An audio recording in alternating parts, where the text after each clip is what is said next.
Release the Kraken! Good evening and welcome back, fellow game designers. This is Ron here with Lame Duck Studios, and in this tutorial we're going to look at how to create a very simple particle effect for our ship's thrust. So here's my ship, and at the moment my ship flies vertically, so I'm going to add a thrust, so whenever I push the button we'll have some sort of fiery trail and smoke come out of the ship. So let's go ahead and hit escape here. And I'm going to come over to my content. I'm going to add a new folder. So new folder, we'll call this FX. And inside there I'm going to make a particle. So right click and then particle system. I'll call this engine thrust. Okay.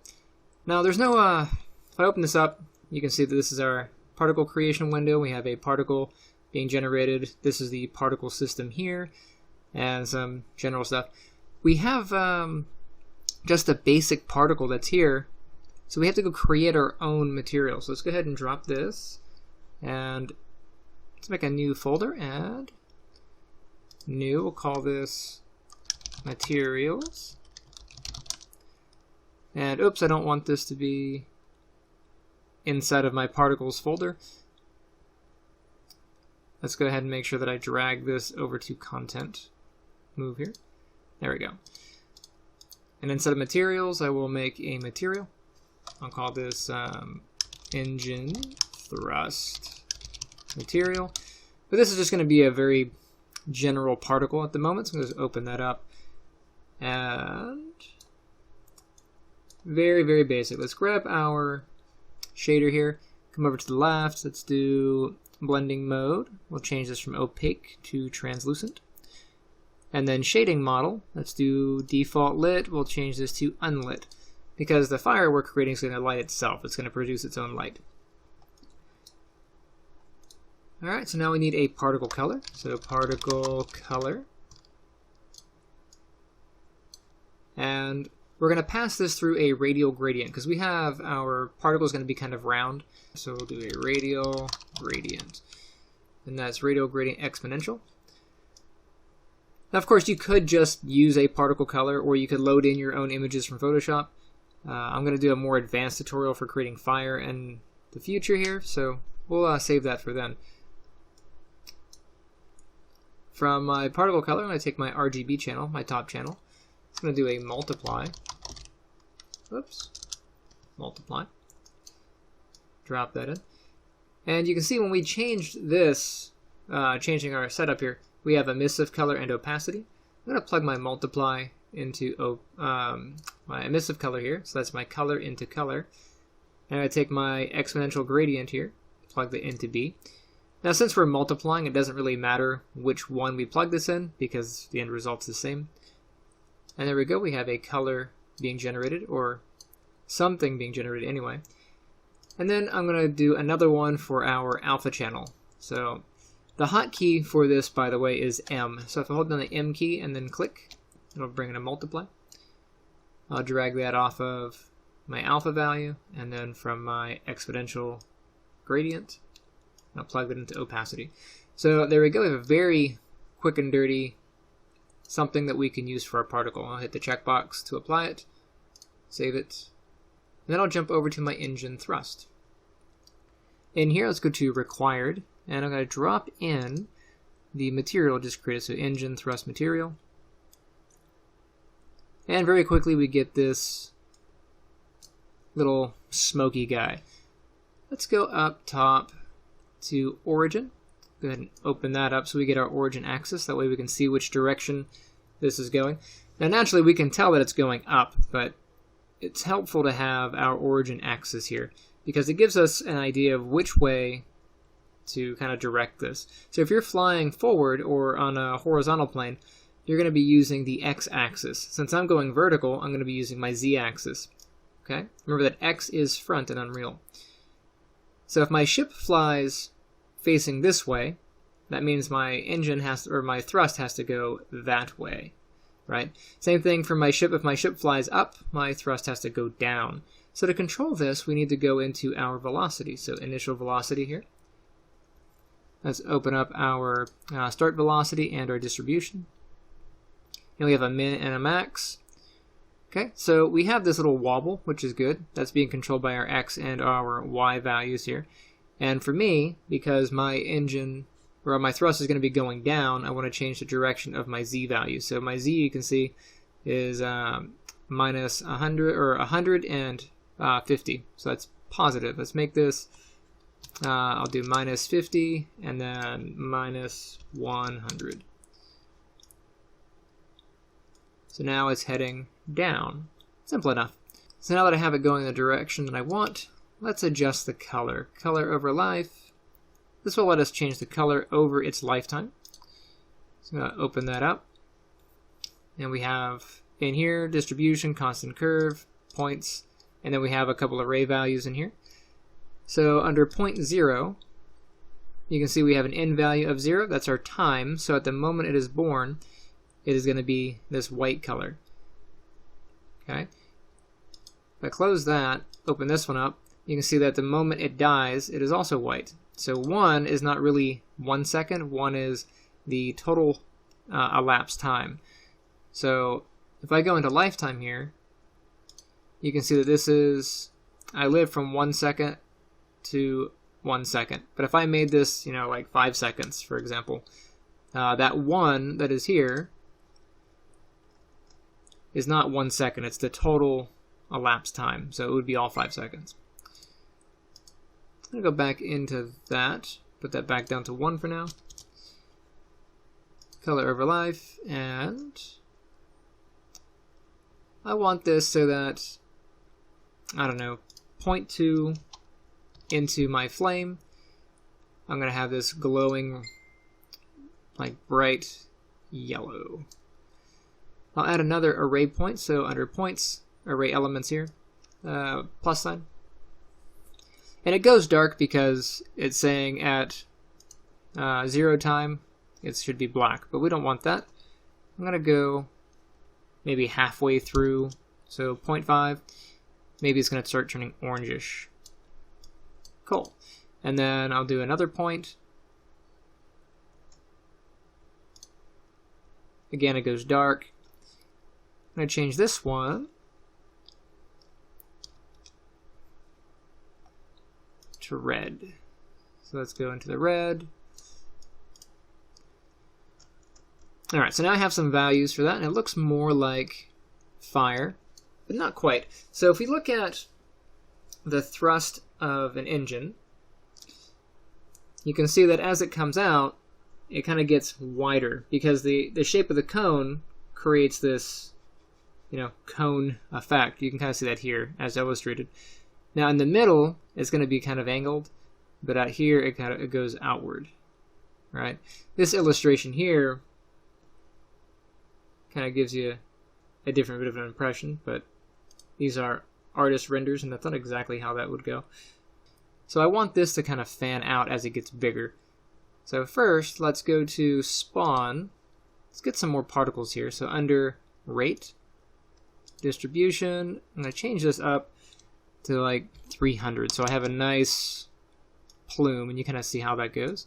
Now, if your graphics card isn't very powerful, this might tank your system, so just be careful on how heavy you make this.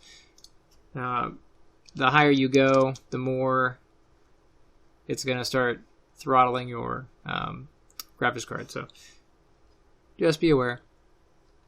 Okay, so so 300's probably good. And you can see that this is running and kind of cycling. If I come down to rate scale, I can also change how many particles are spawned at a time. So this produces 300 over the course of the particle system's lifetime, which is about like 1 second. Down here, this is producing 1 particle per tick, basically. And if I say like 3 particles in here, and you can see as I do that, it's trying to produce 3 particles per every tick, or for every let me dial this back down to 1 to kind of give you an idea. So if I drop this to 1 per every cycle, which is about 1 second of life, you see it produces 1 particle. But if I say, spawn out or do a rate of 3, within that 1 second, it's going to produce 3 particles. Okay, that's kind of how that works. So within its lifetime, it's going to produce 3 for every 1, right? So if I do 300 here, or if I do 100, that means in the 1 second that this is alive, it's going to produce 300 particles, right? If I do 300 particles here, then I'm creating 900 particles, right? And you can see that I'm getting to the end of the draw limit of this particle. So if I come down to, or actually come up to required, and I come down, of course you have emitter duration. You can make the emitter last longer if you wanted to. But if I go all the way down to, where are you? Under rendering, we have the option to use max draw count. If I uncheck that, it'll just draw to whatever is open. But if you want to limit your draw count, you can also do this down here, max draw count, and this will prevent any accidental over-cranking of your graphics card. So if your graphics card is, running hot, or this is like taxing it, you can come in here and be like, well, I don't want you to ever draw more than 500 particles, which is what the default is. Since I know I'm going to be producing quite a few, I'm going to just up this to maybe 1,000, which will put me within the ballpark of what I'm able to produce, and you can see I have a much cleaner result here. I'm going to go up to 1,200. Okay, so that gives me this. Nice. Now let's adjust for that angle on the cone. So I'm going to come into my size. Now we have an initial size, and this is how big it's going to be when it starts. But I want to do a size by life. So this is what it's going to start off as, or its max size. And then in here, I'm going to just go ahead and right click, come down to size, and then size by life. So what size by life does is it allows us to change its size over a period of time. Just kind of like we change the color over a period of time, we can do that for its life. So life multiplier, distribution, and curve, open its points. Again, we have array elements. I'm going to go ahead and open the first one. And I know that when it first starts, I want it to be a little bit smaller. So my n value at 0, I have this constant here.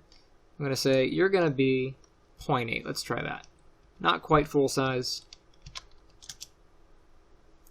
Okay. And then for my out value, for my next one, I'm going to have this at 1 second. Maybe I'll do this at half a second here. I want these to get a little bit bigger. So for half a second, instead of being my max size, which is 1, so that's 1 times 25 over there, by the way, I'm going to do 1.2. It's going to be a little bit bigger. 1.2, 1.2, and you can see we get this fanning out, which is nice. And then I'm going to add another array element, and it disappears because it's at 0 and then a 0 value. And at this one, I'm going to have it go back down to maybe 0.75-ish.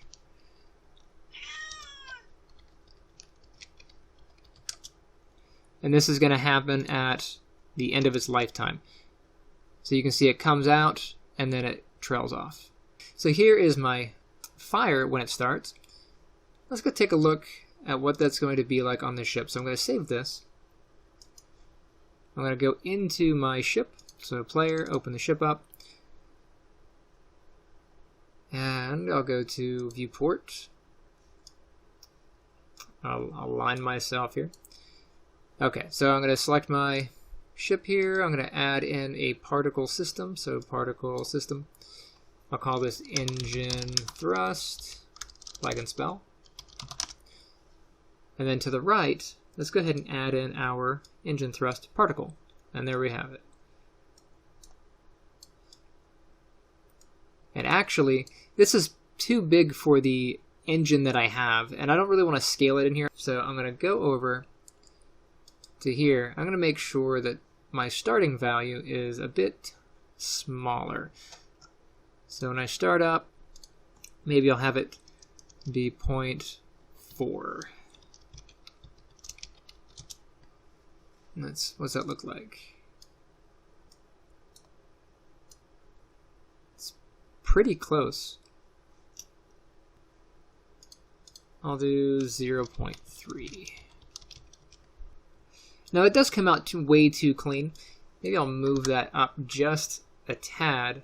Now I'm not going to actually move the particle up. I could, but that's not what I want. I'm going to actually have it so that the particle starts in random places. Right now it starts right here, dead center.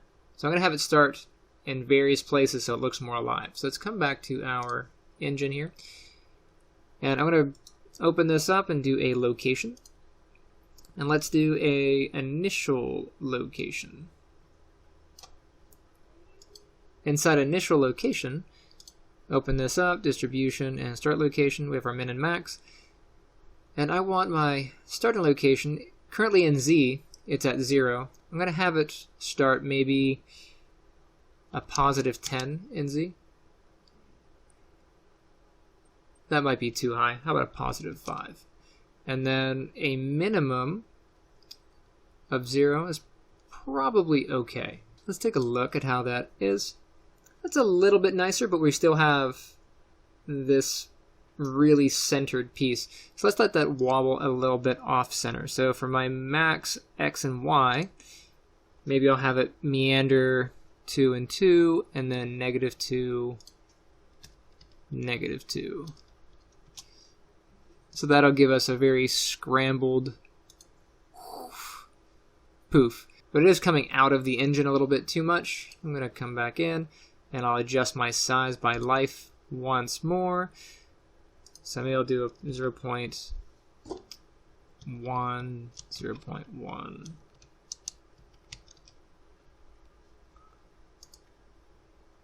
That'll probably be good enough for this. Again, you can adjust this however you like.